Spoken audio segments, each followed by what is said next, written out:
तमहि दया को धारन सतह विचारन भरमनि न बोध जहि बंधन तोरी जीवन छोरी करे निज होरी परख दहि बिनाओ चरना काज सुधरना तुम्हारी शरणा ही सद्गुरुदेवा दया धरेवा पार करेवा भव गर निरहंकारी जग से पारी बोध रूपारी दुखदा रहित वासना मेटी त्रासना हरहु शासना गुण आगर त्याग करंता आसन हन भासन तंता नहे नागर बंदा गुरुवर देव सहज ज्ञान निधि करन हार भव छे जहान है भरमादीन कृपा कर ज्ञान जहि ते सब जालन लखे खानी बानी रुझान करहूँ समन आसक्ति गुरु बंदा पारखी शीश भेंट धरु हाथ वचन उचारूं बंदगी सत प्रेम के साहेब बंदगी साहेब बंदगी साहेब। आज ब्रिज प्रवचन माला का साखी नंबर 170 और 71 कल हो चुका है। आगे साहेब 172 नंबर की साखी। हीरा केरी ओबरी नहीं मलिया गिरी नहीं पात सिंहों के लेहड़ा नहीं साधु न चले जमात। साहब कहते हैं जौहरी के यहाँ उत्तम हीरों से मकान के मकान नहीं भरे रहते,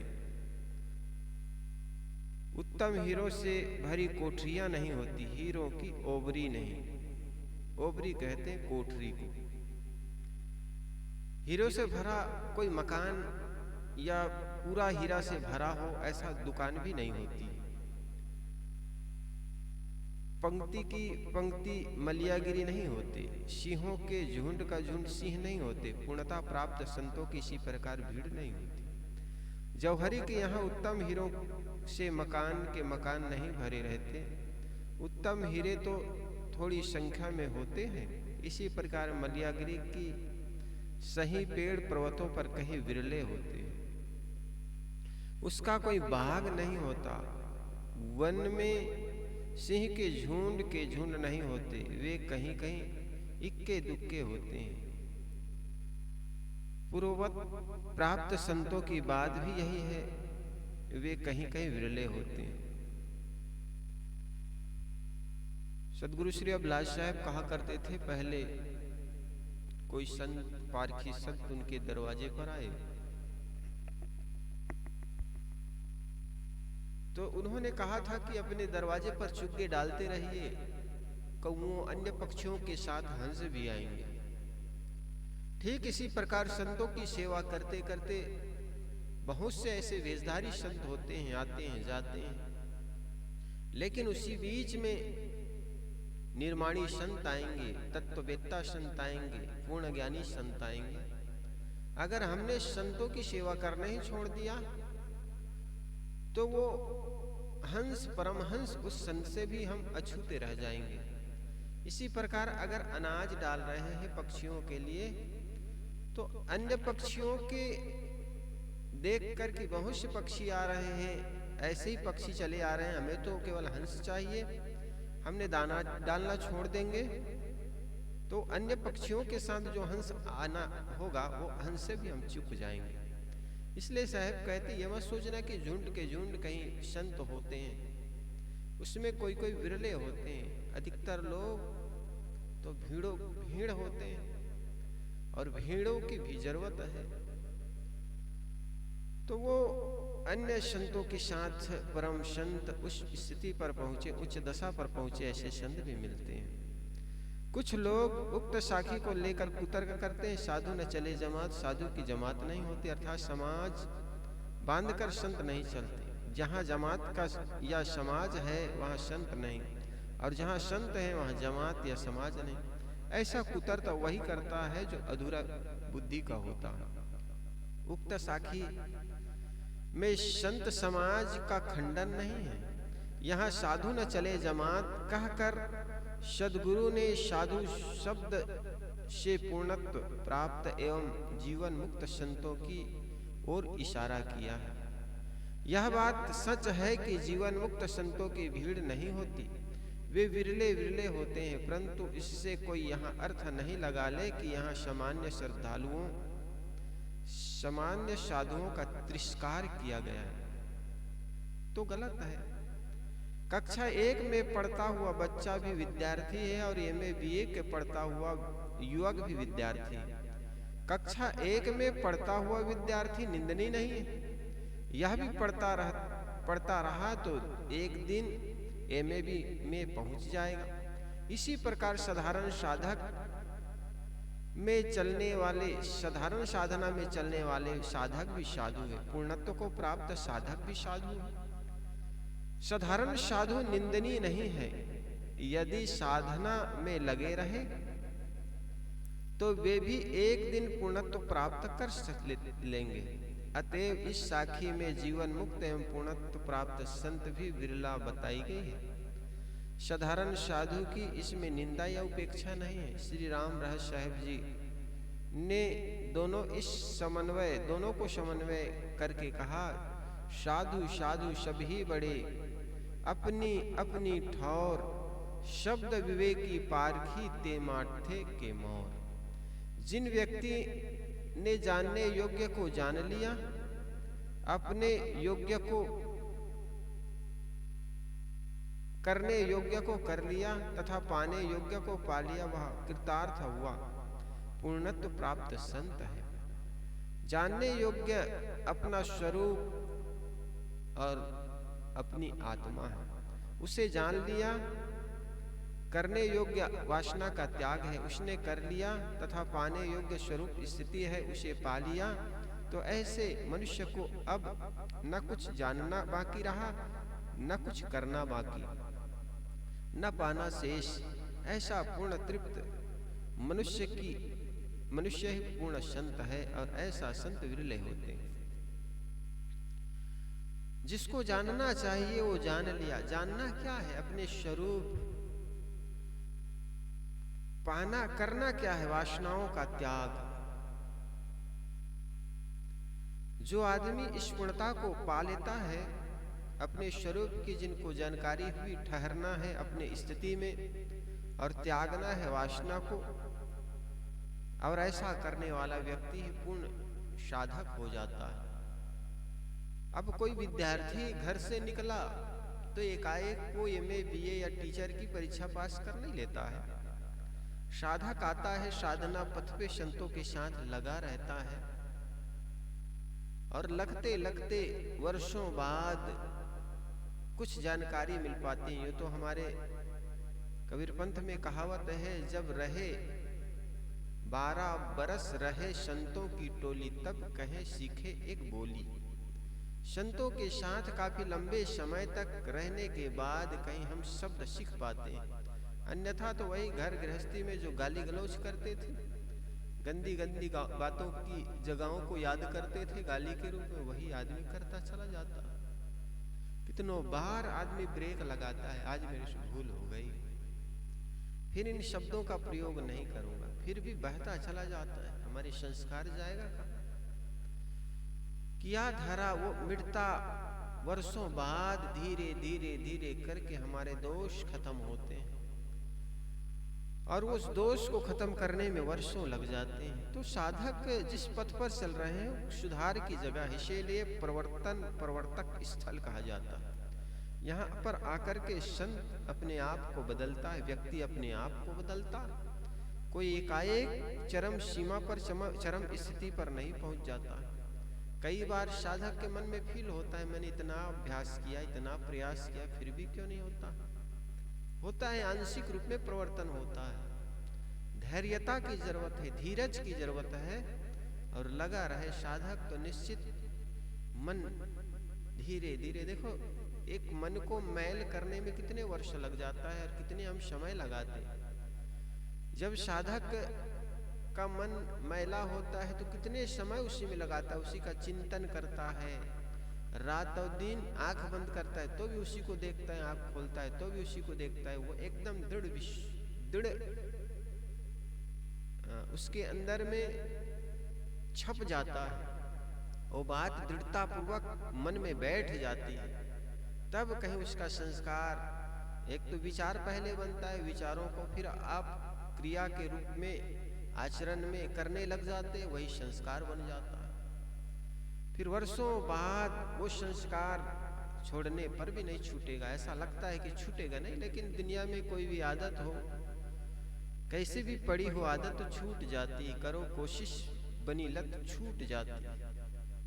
तो साधना पथ पर आया साधक एकाएक चरम सीमा पर उस स्थिति पर पहुंच नहीं जाता है, प्रयास करता है।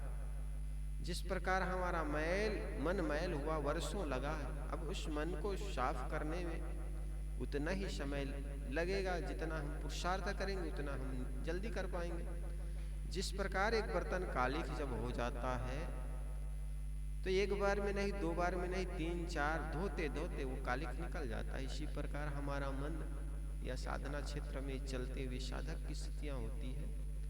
तो वही को साहब बता रहे हैं कि मलियागिरी की कोई पहाड़, मलियागिरी की कोई वन नहीं होते, हीरों की कोई खान या मकान में भरा नहीं होता। इसी प्रकार सिंह जंगल में बहुत से नहीं होते, बल्कि अकेला सिंह का राजा होता। साधु न चले जमात, साहब कहते इसलिए साधु के साधु कोई भीड़ नहीं होते। परम सीमा पर पहुंचा हुआ कोई विरले वो साधक, वो संत, वो सदगुरु होते हैं। आगे सदगुरु कहते हैं 173 नंबर की शाखा, सत्य ज्ञान संप्रदायों से ऊपर है। अपने अपने सिरों का शवन लीन है मान, हरि की बात दुरंतरी परी न काहू जान।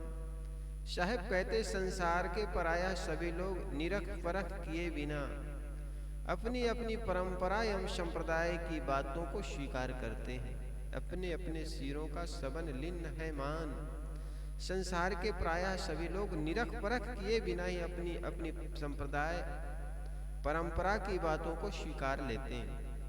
इसलिए यथार्थ ज्ञान की बातें समझना उनके लिए अत्यंत कठिन हो जाता है। हरि की बात दुरंतरी परी न काहू जान। कोई भी व्यक्ति अपनी संप्रदाय परंपरा बनाकर सत्य को नहीं समझ सकता है। सत्य तो परंपरा से ऊपर की बात है।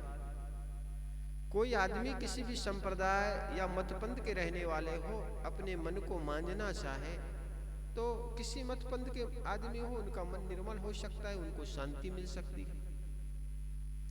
हम अहंकारवश सुधार ना लाना चाहे, जैसा हम कल तक थे, हमारी एक आदत बन गई है, हम वैसे ही ढर्रे पर चलना चाहे, ऐसे व्यक्ति को सदगुरु जैसे, ब्रह्मा जैसे या बड़े उच्च कोटि के संत बुद्ध और कबीर जैसे भी संत मिले तो क्या सुधार पाएंगे? जब तक हम अपने आप को सुधारने के लिए तत्पर न हो जाएं, दुनिया के कोई महापुरुष भी हमको सुधार नहीं सकता। यूं तो कहा जाता है सदगुरु की कृपा, अरे सदगुरु की कृपा इतना ही है कि हमें वो माहौल मिलता है, जैसे पानी के पास जाने से शीतलता मिलती है, आग के पास जाने से हमें गर्मी मिलती है, हवा के स्पर्श से आने से हमारे शरीर में कोमल का अनुभव होता है, स्पर्श का अनुभव होता है।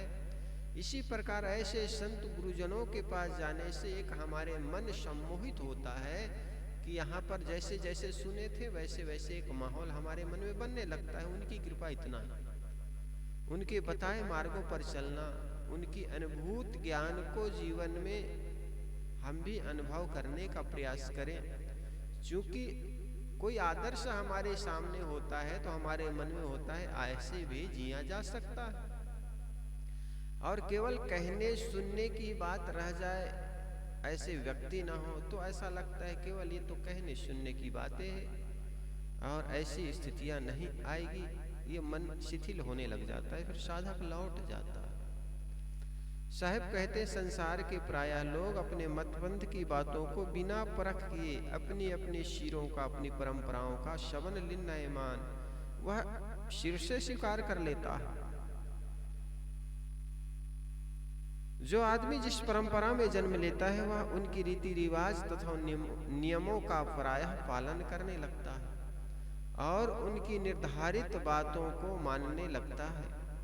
यह बात सामान्य लोगों के लिए एक पक्ष में हितकर है, परंतु आगे चलकर सच्चा ज्ञान पाने के मार्ग में बहुत बड़ा अवरोध है। परंतु आगे चलकर सत्य ज्ञान पाने के मार्ग में बहुत बड़ा अवरोध है। हर परंपरा में जीवन जीने के कुछ अच्छे नियम बताए गए हैं और उनकी कुछ निर्धारित मान्यताएं हैं, जिससे भले ही बहुत सी बातें केवल काल्पनिक हो, परंतु उन बातों से किसी न किसी प्रकार मनुष्य को अच्छे मार्ग पर चलने की प्रेरणा मिलती है। इसलिए सामान्य मनुष्य अपनी परंपरा के अनुसार कुछ अच्छे नियमों का पालन करते हुए यदि सदाचार से चल रहा है तो यह ठीक है। हाँ, यदि धर्म, देवी देवता तथा ईश्वर के नाम पर वध, बलि, कुर्बानी कहकर जीव हत्या की जाती है तो यह अत्यंत पाप है, इसके लिए त्याज्य है।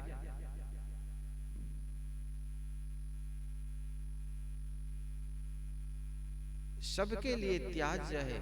अतएव हत्या आदि कल्पित नियम एवं मान्यताएं छोड़कर अन्य नियमों एवं मान्यताओं से मनुष्य का कुछ लाभ होता है। इस साखी में सद्गुरु बड़ी ऊंची बातें कहते हैं। वे कहते हैं कि यदि किसी भी सत्य ज्ञान का मोती पाना है तो उसे परंपरा का मोह छोड़ना पड़ेगा। यह ठीक है कि हर जन समुदाय की एक परंपरा बन जाती है और हर परंपरा में कुछ औपचारिक नियम भी होते हैं और उनका पालन करना ठीक होता है, परंतु वस्तु ज्ञान की जगह पर केवल परंपरा का पुंछ पछलग्गू बनने रहने में काम नहीं चल सकता। यदि सौभाग्य से अपनी ऐसी परंपरा या संप्रदाय है जिससे सारे ज्ञान निर्दोष, तथ्यपूर्ण एवं कठोर है तो अति उत्तम है, परंतु यदि हम किसी परंपरा में हैं, उनकी अनेक या कुछ बातें तर्कपूर्ण एवं विवेकपूर्ण नहीं है तो उन पर पुनर्विचार करना चाहिए। कुछ स्वागत एवं शिष्टाचार के नियम, कुछ वेश नियम, वेश चिन्ह तथा कुछ ऐसे भी औपचारिक शिष्टाचार औपचारिकताएं चलते रहना कोई बात नहीं है, परंतु यदि वस्तुबोध आचरण एवं रहने में ही भ्रांतियां उत्पन्न करने वाले नियम मान्यता एवं सिद्धांत है तो ऐसी परंपरा का मोह पकड़े रहने से जीव का कोई कल्याण नहीं है। हर बात को बेमन से मानने तथा हम इसलिए परंपरा में घसीटते जाए कि उसे हमारे पूर्वजों ने माना है, सत्य ज्ञान पाने के पक्ष में महा अवरोधक है। जैसे परंपरा से हमें बहुत सी अच्छी बातें तथा सत्य बातें सहज ही मिल जाती है, इसीलिए न परंपरा का खंडन करना आवश्यक है, न ही उनकी अपेक्षा करना चाहिए, परंतु परंपरा एवं संप्रदाय की भक्ति के नाम पर असत्य को पालते रहने से किसी का भी कल्याण नहीं है। यह साखी अत्यंत मार्मिक है। जरा फिर से पूरी साखी का ध्यान देते हुए उनका मनन करें। अपने अपने सिरों का सबन लिन्न है मान, हरि की बात दुरंतरी परी न काहू जान। सभी मत पंथ वाले ने अपनी अपनी परंपरा पोषित आवश्यकताओं अवधारणाओं को बिना नानूचा किए मान लिया, इसलिए उन्हें हरि एवं सत्य को समझना कठिन हो गया है। किसी का ईश्वर 4 हाथ वाला है क्योंकि उनकी परंपरा में यही बताया गया है। किसी का ईश्वर धनुषधारी है क्योंकि उनके मत में इसी को ईश्वर कहा गया है। किसी का ईश्वर बंशीधारी है, किसी का जटाधारी तथा अर्धचंद्रधारी। किसी का ईश्वर ब्रह्मलोकवासी है, किसी का गोलोक, किसी का सतलोक, किसी का सत्यलोक साकेत लोक, अब किसी का शिवलोक, किसी का सात्विक स्वर्ग पर तथा किसी का ईश्वर सात्विक तपक पर रहता है।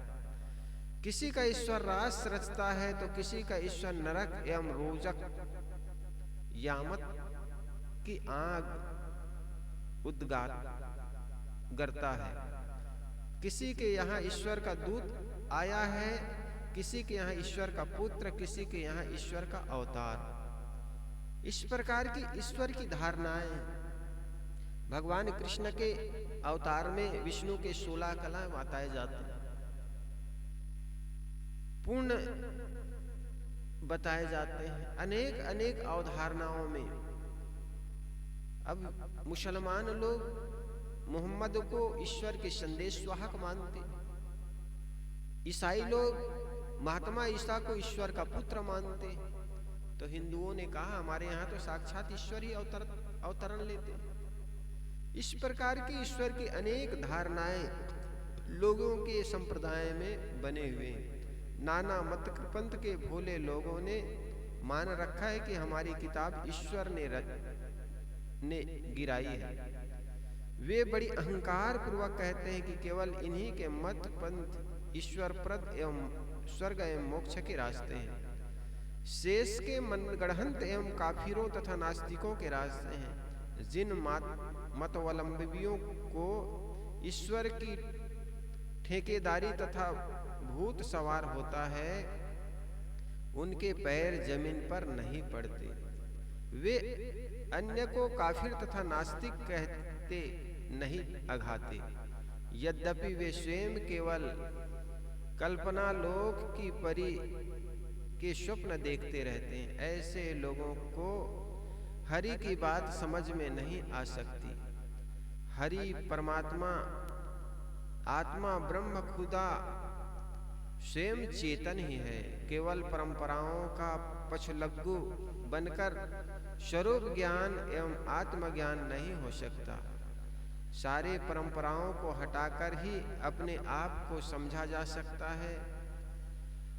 जो जड़ 5 विषयों को जानता है तथा उनकी आत्मा अपनी आत्मा से अलग ईश्वरवादी की कल्पना करता है, वह सर्व कल्पक एवं सर्वज्ञता चेतन ही सर्वोपरि है। परंतु इस तथ्य को तभी समझा जा सकता है जब परंपराओं एवं संप्रदाय गतानुगति का त्याग कर स्वतंत्र विचार किया जाए।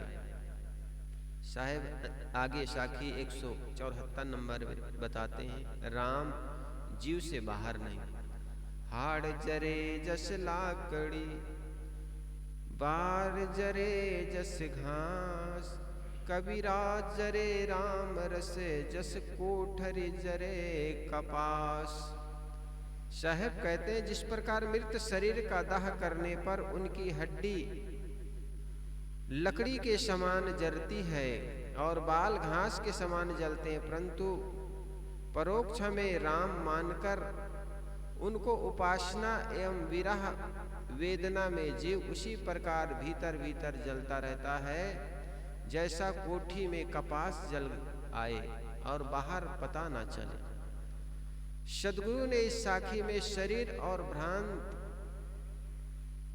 लक्ष्य की निसारता पर एक साथ प्रकाश डालता है। वे कहते हैं कि इस शरीर की क्या विशेषता है, यह देखते देखते एक दिन निर्जीव हो जाता है, तब उसका कोई मूल्य नहीं रहता। इसे कोई मिट्टी में गाड़ देता है या पानी में फेंक देते हैं तथा लकड़ी से में रखकर जला देते हैं। यदि इसे मिट्टी में गाड़ दिए तो यह कुछ ही दिनों में सड़कर मिट्टी बन जाता है। यदि पानी में फेंक दिए तो मछली, कछुआ तथा का भोजन बन जाता है। और यदि लकड़ी में जलाकर दिया जाए तो इसकी हड्डी लकड़ी के समान जल जाती है और बाल घास के समान जल जाते हैं, अतः शरीर का कोई अस्तित्व नहीं रह जाता।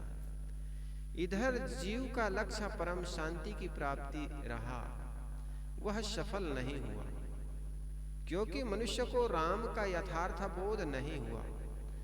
उसे यह ज्ञान ही नहीं हुआ कि राम निज स्वरूप ही है और जड़ वासनाओं को त्याग कर निज स्वरूप में स्थिर होना ही राम में रमना या राम को पाना है। जीव को अपने स्वरूप के भूलवश राम को अपने से अलग मानकर उसके दर्शनार्थ रात दिन व्याकुल बना भटकता रहा। जैसे कोठरी के भीतर रखी हुई रुई में किसी कारणवश आग लग गई और वह भीतर ही भीतर जल राख हो जाए, जैसे मनुष्य के भीतर ही भीतर जीवन भर राम योग की अग्नि धधकती रही और वह उसमें जलता रहा, परंतु जीव से अलग कोई राम हो तो वह मिले। जो लोग भ्रमवश अपनी परमात्मा को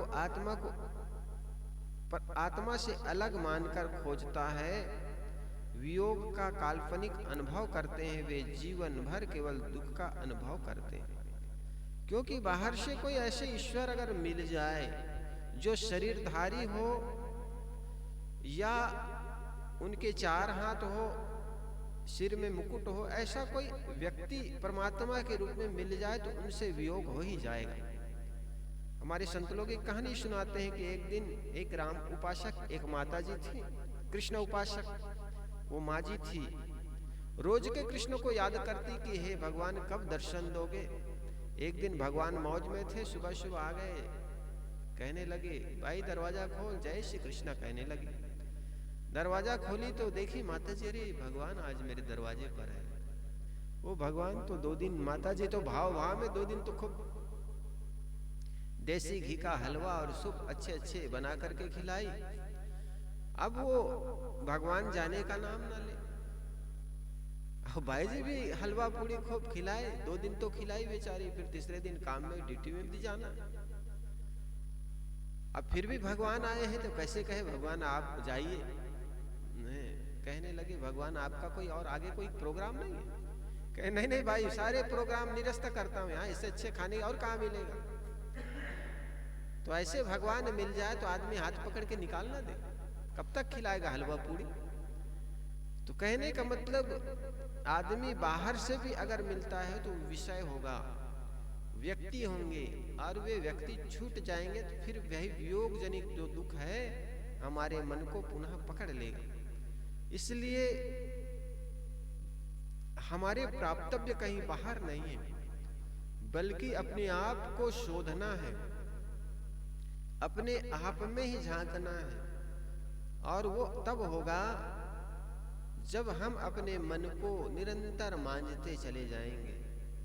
मन को गंदे करने में हमने कितना समय लगाया, वर्षों वर्षों लगा देते हैं। जैसे विषयों को पाना है या उस बड़े मनमोहक गीत को सुनना है या उस चीज को छूना है, वर्षों उस चीज को प्राप्ति में मन में बूनते रहते हैं, कल्पना करते रहते हैं, वो ऐसे मिलेगा, फिर हम ऐसे करेंगे। वो मने मन में इतने उनकी योजनाएं बनाते हैं। देखो कितने वर्ष लग जाते हैं हम उस चीज को पाने में, उस विषयों को पाने में जिसको हम भौतिक चीज कहते हैं। उससे मन गंदा कितने बार हुए, और जब साफ करने की बारी आए 2 साल 3 साल 2 महीना 4 महीना तो हम थकने लगते, अरे वर्षों हो गए फिर भी गंदगी जाती नहीं। जैसे गंदे करने को मन, यूं तो हमारा मन को गंदा करने में बहुत टाइम नहीं लगता है, क्योंकि एक मनुष्य के मन का स्वभाव है, गलत चीजों को बहुत जल्दी पकड़ लेता है और अच्छे चीजों को पकड़ने में वर्षों लग जाता है। जैसे किसी व्यक्ति को नीचे की ओर गिरना है तो टाइम कितना लगता है, एक व्यक्ति पहाड़ में चढ़ता है वर्षों लग जाता है, गिरने में सेकंडों में आ जाता है। इसलिए साहब कहते ना, चढ़े तो चकना प्रेम रस, चढ़े तो चाखे प्रेम रस, गिरे तो चकनाचूर, प्रेम गली अति साकरी जामे दो न समाए। चढ़े तो चाखे प्रेम रस और गिरे तो चकनाचूर। ये भक्ति मार्ग ऐसा ही, चढ़ गए तो प्रेम रस, जीवन रस से भर जाएगा, आनंद से भर जाएगा, लेकिन चढ़ने के बाद गिरे ना तो चकनाचूर हो जाओगे, हड्डी बचेगी नहीं। इसीलिए गिरी से गिरे 1000 बार, लेकिन चरित्र गिरी से जो गिरे एक ही बार। जो व्यक्ति वर्षों तक अपने को संभाल कर रखता है, जो साधक वर्षों बीत जाता है उस मार्ग में चलने में, उस मार्ग में अपने आप को निरंतर बनाए रखने में, लेकिन गिरने में सेकंडों लगता है। एक बुराई जब आती है तो हजारों बुराई उनके साथ में चली आती है, बुलाने नहीं पड़ता है, आमंत्रण देने नहीं पड़ता। एक बुराइयों को बुलाने में जब बुला लेते हैं, चला आता है, तो हजारों बुराई उनके पास उनके साथ चले आते हैं। इसी बात को हमारे यहाँ अध्यात्म जगत के ऋषि मुनियों ने कहा कि एक अच्छाई को लाने से उनके पीछे अच्छाई भी चले आती है। इसलिए आदमी एक एक अच्छाइयों को अपने जीवन में बनाते चले जाए, और एक बुराई के पीछे 1000 बुराई आ जाती है। एक पंडित जी थे, अपनी लड़की के लिए 32 गुण वाला लड़का खोजते खोजते लड़की की उम्र 35 वर्ष की हो गई। जब 35 वर्ष की वह लड़की हो गई, फिर भी कोई लड़का मिला नहीं। लेकिन पंडित जी एक दिन संयोग की बात कहीं जा रहे थे, उनको एक लड़का मिल गया। उस लड़का के गुण 32 गुण था, 31 गुण था। 32 गुण वाला लड़का खोज रहा था, लेकिन लड़का 32 गुण वाला मिला नहीं, केवल 31 गुण वाला लड़का मिला। वो बड़ा प्रसन्न हुआ, चलो कम से कम 35 वर्ष की उम्र हो गई बेटी की, कोई बात नहीं, लड़का 31 गुण वाला तो मिला, 1 गुण की कमी है। वो पंडित वो पिता बड़ा संतुष्ट हुए। लड़की की शादी हुई, लड़की शादी होकर के अपने ससुराल गई, और ससुराल से महीने भर बाद जब लड़की मैके आई, उनके पिता ने पूछा कि बेटी तुम्हारे 32 गुण है, मैंने 32 गुण के लड़के खोजते खोजते तुम्हारी उम्र 35 वर्ष की हो गई, लेकिन मिला तो 31 गुण का लड़का। तो जो लड़का जिस वर्ष से तुम्हारा ब्याह हुआ है, उस लड़का में कौन से 1 गुण की कमी है जिसके चलते वो 32 नहीं हो पाए, केवल 31 गुण का है। तो लड़की कहने लगी, पिताजी उसमें केवल 1 अवगुण है। तो पिता जिज्ञासु अवश्य पूछने लगे कि कौन से 1 गुण है जो उसको 32 गुण होने से रोका। कहे पिताजी वो केवल प्याज खाता। पंडित घर के लड़के, पंडित और प्याज खाए, पता नहीं कौन से दुश्मनी प्याज से रहा पंडितों से। तो लड़की ने कहा गुरुजी पिताजी केवल एक अवगुण है, वो प्याज खाते हैं। तो पिताजी ने कहा पंडित का लड़का और प्याज, चलो कोई बात नहीं, क्या बेटी प्याज रोज रोज खाता है? कहे नहीं पिताजी, वो प्याज तो तब खाते हैं जब वो मांस खाते हैं। तो पंडित की आंखें तो एकदम खुली की खुली रह गई, अच्छा मांस भी खाता? अच्छा ये बेटी बता मांस कब खाता? कहे पिताजी मांस तब खाता है जब वो शराब पीता है। अब शराब, एकदम से पंडित तो चौंकने लग गए, कहां से प्याज मांस फिर शराब? तो चलो कोई बात नहीं, शराब पीता है तो अच्छा ये बता बेटी शराब क्या रोज पीते हैं? कि नहीं पिताजी शराब वो तब रोज नहीं पीते, बल्कि शराब तब पीते हैं जब जुआ में पैसे ज्यादा कमा लेते हैं। तो देखो धीरे धीरे कौन से एक अवगुण के चलते हजारों गुण उसमें चले आते हैं। इसी प्रकार कोई एक आदमी संकल्प कर ले मुझे अब शब्द नहीं बोलना है, उनके साथ कई गुण आ जाते हैं। एक चोर था, चोरी करता था, लेकिन किसी कारणवश एक संत के आश्रम में चले गए। चोरी करते करते संत के आश्रम में चले गए और संत से मिला तो बड़ा प्रभावित हुआ। उन्होंने संत से कहा गुरुदेव मैं आपसे प्रभावित हूं, लेकिन मैं अपना चोरी करना छोड़ नहीं सकता हूं, मुझे गुरु दीक्षा दे दीजिए। गुरुजी ने कहा बेटा चोरी तो करना, लेकिन ख्याल रखना चोरी करने का अगर तुम्हारे अंदर अवगुण है, लेकिन चोरी करते समय मुझे याद कर लेना, गुरु को याद कर लेना, इतना कम से कम करना तो तुम्हें गुरु के मार्ग प्रभावित कर सकते हैं। उस लड़का ने कहा गुरुजी कोई बात नहीं, मेरे मार्ग में कोई बाधा नहीं, मेरा धंधा है चोरी करना, और अगर चोरी करते समय आपको याद करना है तो कर लेंगे। कहा जाता है पहली बार ही वो आदमी चोरी करने कोई शेठ के घर गया और गुरुजी के बताए ये मार्ग को याद किया, इस बात को याद किया कि गुरुजी ने कहा है जब भी चोरी करना बेटा मुझे याद कर लेना। तो गुरुजी को याद करने लगा, तो गुरुजी को याद किया तो चोरी कैसे करे?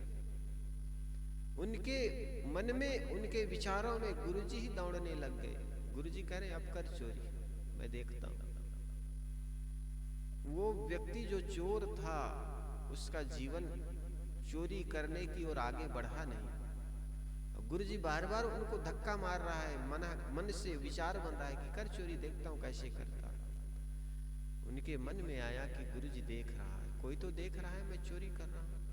वो लौट आया, गुरुजी के चरणों में पड़कर कहे गुरुजी आपको जब याद करता हूं मुझसे चोरी हो ही नहीं सकती। एक सद्गुण के संकल्प कर लेने से अन्य सद्गुण दौड़े चले आते हैं।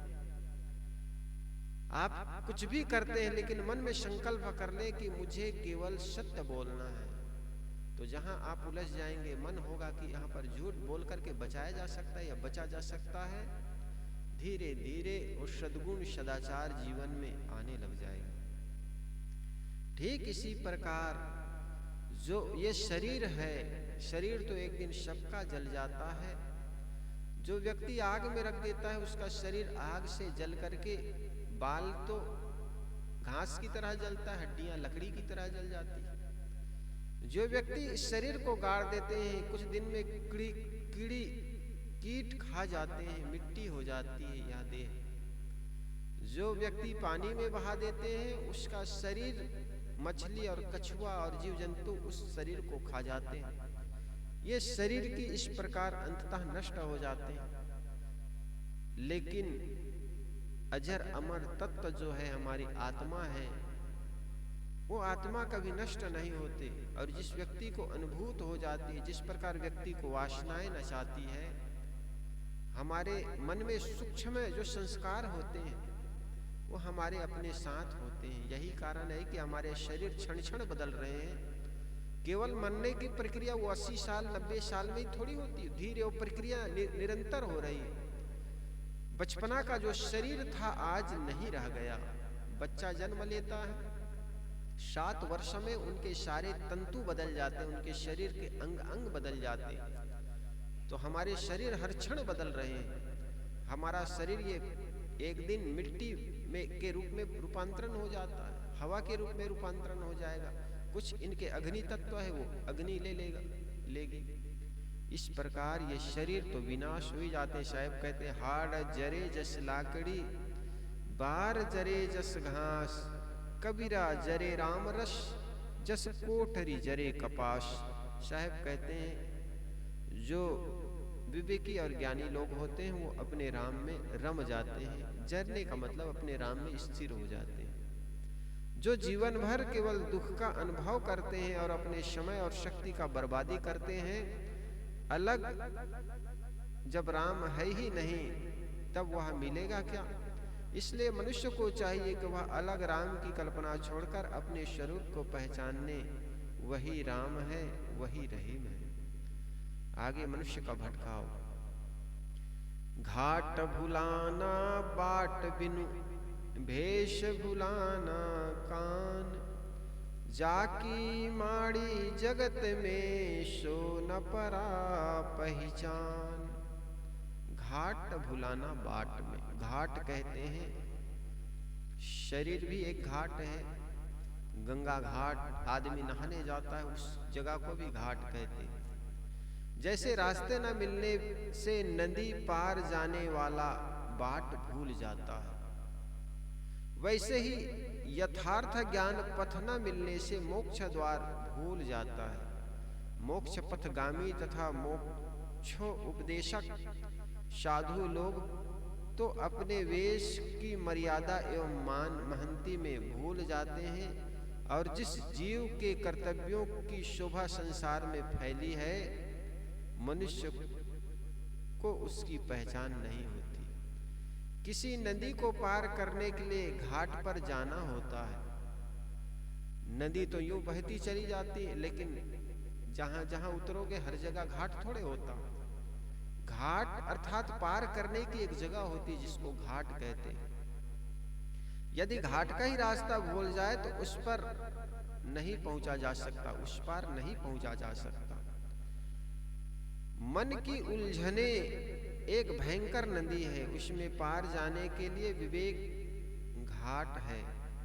परंतु विवेक तक पहुंचने के लिए सत्संग और श्रद्धा की आवश्यकता होती है। निष्पक्ष बुद्धि का रास्ता चाहिए। आदमी उन्हें ही भूल गया है। बहुधा आदमी न तो विवेकवान संतों की संगत करता है, न श्रद्धा पूर्वक निष्पक्ष बुद्धि का प्रयोग करता है। इसलिए न उनके हृदय में विवेक जगता है और न ही संसार सागर से अर्थात मन की उलझनों से पार पाता है। काम, क्रोध, लोभ, मोह, राग, द्वेष, चिंता, शोक, विकलता आदि मन की उलझने ही संसार सागर है। बाहर का स्थूल संसार हमें नहीं बांध सकता। यदि हमारे मन का संसार शांत हो जाए तो जिस संतों की संगत से हमें संसार सागर से पार जाने का रास्ता मिलता है, उसमें से अधिक लोग अपने अपने वेश की मर्यादा में भूल गए। जिन संतों को चाहिए था कि वे समस्त संसार बंधनों को मायामय, स्वप्नवत एवं तुच्छ समझकर उससे पार जाने का अपने जीवन में उच्च आदर्श चरितार्थ करते और संसार के लोगों के सामने प्रणाम स्वरूप बनते, वे स्वयं मान महंती, मूल गद्दी, शाखा गद्दी एवं उच्च नीच के चक्कर में पड़कर राग द्वेष के शिकार बने हुए हैं। जैसे गृहस्थी में लोग जाति पाति के पाखंड में उलझे हैं, वैसे प्रायः साधु लोग वेश के पाखंड में उलझे हैं। कौन मूल गद्दी का है, कौन शाखा गद्दी का है, और कौन बड़े महंत, मंडलेश्वर, आचार्य और स्वामी है, तथा कौन छोटे, किसकी गद्दी तथा पाटला दाएं लगते हैं और किसके बाएं, किसका पाटला 1 इंच ऊंचा है, किसका आधा इंच नीचा है। भोजन में किनकी थाली पहले आई और किसकी 2 सेकंड पीछे। पूजा के समय किसके गले में पहले हार माला पड़ी तथा किसके पीछे, जैसे बहुत बातों का मानस रोग से ग्रसित वेशधारियों में बहुत बारीकी से विचार किया जाता है। जो महात्मा और स्वामी लोग संसार के मायामय स्वप्न और तुच्छ कहते नहीं आगाते, वे ही थोड़ी थोड़ी बातों में मानकर मान अपमान का बोध करते हैं। हुए मानस सागर में डूबते उतरते रहते हैं। वे संसार के घर गृहस्थ, स्त्री, पुत्र, धन आदि की झूठे कहते हैं, परंतु अपने मठ मंदिर, लकड़ी और रुई कपड़े की गद्दी तथा शिष्य शाखा को सत्य ही मान बैठे रहते हैं। इस प्रकार बहुधा वेशधारी लोग वेश की मर्यादा में अपने कर्तव्य पथ को भूले रहते हैं। अब देखो, जिनके यहाँ हम गए थे नया गांव में, अब उसका विचार देखो। अब साबिलास साहब जी के लिए अभिलाष दास कह रहे थे। अब उनको अपना ज्ञान का इतना अहंकार, अरे केवल ज्ञान से थोड़े होता है, चरितार्थ भी तो हो जीवन। घर नहीं छूटा है, बस परिवार नहीं छूटा है, और एक निर्मल संत जिन्होंने उस उच्च दशा पर रह करके हजारों लोगों को मार्ग दिखाए, उस महापुरुष के लिए केवल दास दास शब्द कहते रहे। हमने कुछ कहा नहीं, चूंकि चलो बड़े बुजुर्ग है 80 वर्ष के आसपास, अब इस आदमी को क्या कहा जाए। तो ज्ञान याद कर लेने से, जानकारी हो जाने से कोई आदमी दूसरे महापुरुष की हम निंदा या तुहनी करे या अपमानजनक शब्दों का प्रयोग करे, ये कौन से उच्च दशा है। अरे उच्च दशा तो तब माना जाए जब व्यक्ति अपने आप में निर्मल हो जाए। सदगुरु कबीर साहब जी ने कहा ना, जैसे यह मन तो निर्मल भया जैसे गंगा नीर। इतना स्वच्छ मन हो जाए और मन उस स्थिति में पहुंच जाता है, फिर आदमी को बहुत भेद, बहुत से ऊंच और नीच के जो भेद है सब खाई मिट जाती है। इसी प्रकार व्यक्ति के अंदर महंती, शिष्य शाखा, किसकी गद्दी ऊंची, किसकी गद्दी नीची, किसका पाटला भोजन के समय 1 इंच ऊंचा रहता है, किसका पाटला 1 इंच नीची रहती है, इसी सब में भेद मन में बना रहता है। तो ऐसे भेष करके इस प्रकार के मन में भावनाएं रखने से मानसिक रोगों से जलने के सिवाय और कुछ नहीं मिलता है। दूसरे की मर्यादा का पालन कर देना चाहिए और स्वयं को सरल रखना चाहिए। सब समय में पृथ्वी पर रास्ते सच्चे संत रहते हैं और आज भी है। जिज्ञासु और मुमुक्षु को उन्हें पहचानना चाहिए तथा उनकी संगत में लाभ लेना चाहिए। जाकी माड़ी जगत में शो न परा पहचान। मारना शब्द का अर्थ धारण करना या सजाना, पूजना एवं ठहारना, ठानना। इसलिए माड़ी का अर्थ हो जाएगा सांप्रदायिक एवं सजाया हुआ। जड़ और चेतन दो सत्ताएं संसार में उन्हीं की माड़ी है। सारी भौतिक वस्तुओं का धारण करना, उन्हें सजाना एवं उन्हें पूजना, सत्कार का भाव प्रकट करना तथा किसी काम को ठानना, निश्चय करके करना, यह सब चेतन जीव का काम है। जगत में जहां तक जो कुछ होता है उन्हीं जड़ चेतनों की सत्ता का खेल है, परंतु आदमी को घाट का बाट ही भूल गया है। इसलिए वह संसार की सारी गतिविधियों में कल्पित देवी देवताओं की लीला देखता है। भूलवश आदमी ही आदमी को छल रहा है। वेद, बाइबिल, कुरान आदि सारे शास्त्रों को मनुष्य ने रचा है, परंतु उसने उनकी सारी बातों को जानना, जनता से मनवाने के लिए यह कहा कि ईश्वर के रचे हैं या ईश्वर के भेजे हैं। इस छलावे ने मुख्य 2 नुकसान किए हैं। एक तो सारे शास्त्र रचने का श्रेय जो मनुष्य को था, उसे उसमें हटाकर कल्पित ईश्वर पर लाद दिया गया। दूसरा नुकसान यह हुआ कि वेद, बाइबिल, पुराण, धर्मशास्त्र के नाम पर जितनी किताबें हैं उनकी सारी बातों को मनुष्य को मानना चाहिए, क्योंकि वे ईश्वर प्रद है। शास्त्रों की बातें चाहे जितनी बिना सिर पैर की तथा युगबाह्य हो, परंतु उन्हें मानना पड़ेगा। जो नहीं मानेगा वह नास्तिक है, काफिर है। इस प्रकार की बातें अगर हम शास्त्रों के ईश्वर प्रदत्त मान ले, चाहे वो पुराण हो, चाहे पुराण हो, वेद हो, बाइबिल हो, जिस ग्रंथ को भी हम ईश्वर प्रद मान ले, उस ग्रंथ को मान करके चलेंगे तो बताओ क्या हित हो जाएगा। बहुत से ऐसे ग्रंथ हैं जिसमें जीव हत्या, बलि प्रथा लिखी गई।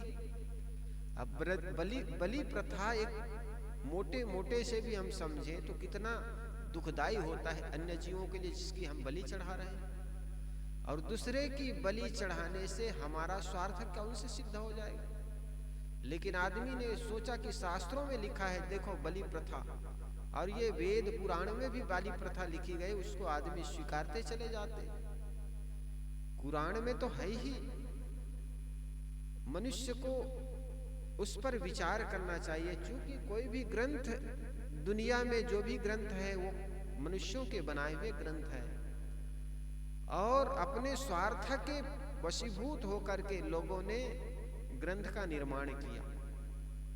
एक ने तो बड़ा अच्छा कहा, जो ग्रंथ, जो धर्म, जो संप्रदाय व्यक्ति को नीच ठहराए वो ग्रंथ धार्मिक ग्रंथ हो ही नहीं सकता, और ऐसे ग्रंथों का त्याग करना चाहिए। इसलिए मानव मात्र समान है, ऐसे सामर्थन, ऐसे मानवताओं का मूल्यांकन जिस धर्म में होता हो या जिस धर्म ग्रंथ करता हो वो ग्रंथ स्वीकार्य होता है।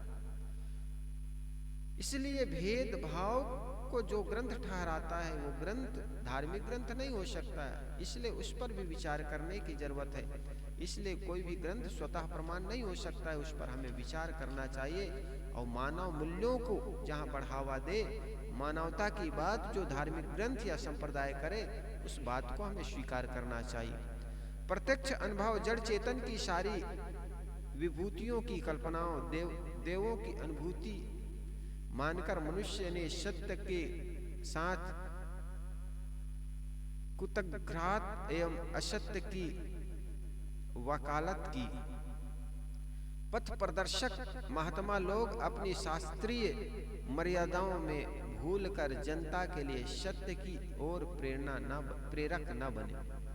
इस प्रकार घाट का बाट भूल जाने से तथा प्रेरक के ही दिग्भ्रमित हो जाने से मनुष्य का मूल्य गिर गया है। न उनमें भ्रम रहित दृष्टि मिली और न वह मन की उलझनों से पार हुआ। उनकी बुद्धि ही उलझी रही तथा मन भी उलझा रहा। इस प्रकार सदगुरु की कुछ साखी पर हमने विचार किया। आगे साखी जो 176 नंबर की साखी, इस पर कल विचार करेंगे। वंदनी है वह तुमको, वंदनी है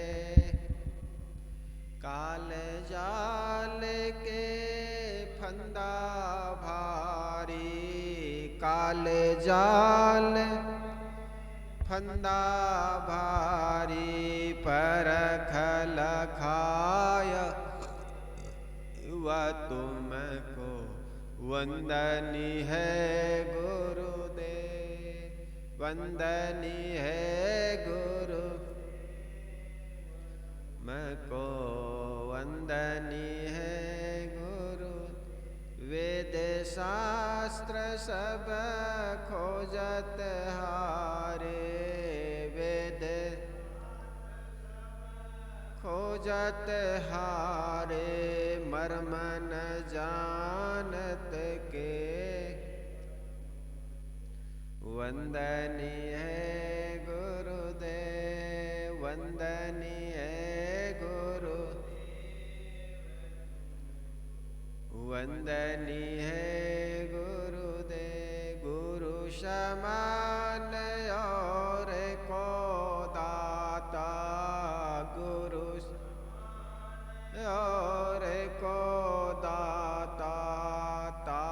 की करिए सेवा तुमको वंदनीय वंदनीय गुरुदेव तुमको वंदनीय। कबीर अभय पद दाता साहिब कबीर अभय पद पूरन परख समेव तुमको पूरन परख समेव तुम वंदनीय गुरुदेव।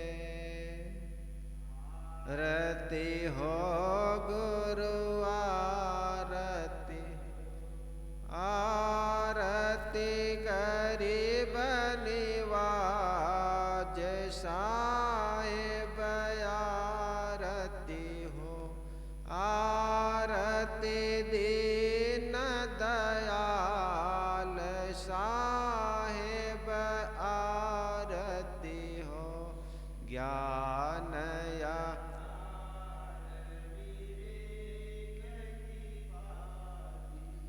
ज्ञान यधार विवेक की बाती सुरति ज्योति जहाँ जाग साहिब आरती हो आरती गरीब निवाज साहिब आरती आरती करो सद्गुरु की आरती करो सद्गुरु की जहाँ सब संत समाज साहिब आरती हो आरती देव निवाज साहिब आरती हो दरस परस गुरु चरण भयो दरस परस गुरु चरण भयो टूटे गया यम जाल साहिब आरती आरती गरीब निवाज साहिब साहिब कबीर संतन की कृपा से साहिब तन की कृपा से परख परकाश साहिब आरती आरती गरीब निवाज साहिब दास जान निज आपनो विनती सुनिए मोर विनवत हूँ कर जोर के गुरु शरणागत काल क्रोध मद लोभ में नित मैं रहूं बुलान दीन दास प्रभु जान के लीजे बंद मनोवच मलिन है खान बान के बीच दया करे गुरु बोधिए मैं हूँ अधम यतिन काल जाल बहु फेर में पर हूँ निपट गंवार शरण आय की लाज है साहिब लीजे हुआ मन वच कर्म गुरु साधु से टूटे नाम मने बंदी छोर यह दीजिए वरदान सदा अच साहिब के दरबार में कमी काहू की ना बंदा मोह पावे नहीं चूक चाकरी ना गुरु रधिकम तत्वम ना गुरु रधिकम तपा गुरुर्ज्ञानात् परम नास्ति तस्मै नमः ध्यान मूलम गुरुर्मूर्ति पूजा मूलम गुरुपदम मंत्र मूलम गुरुर्वाक्यम मोक्ष मूलम गुरुर्कृपा गुरुर्देवो गुरुर्धर्मो गुरुर्निष्ठा परम तपः गुरुर्परतरं नास्ति नास्ति तत्त्वं गुरु परम।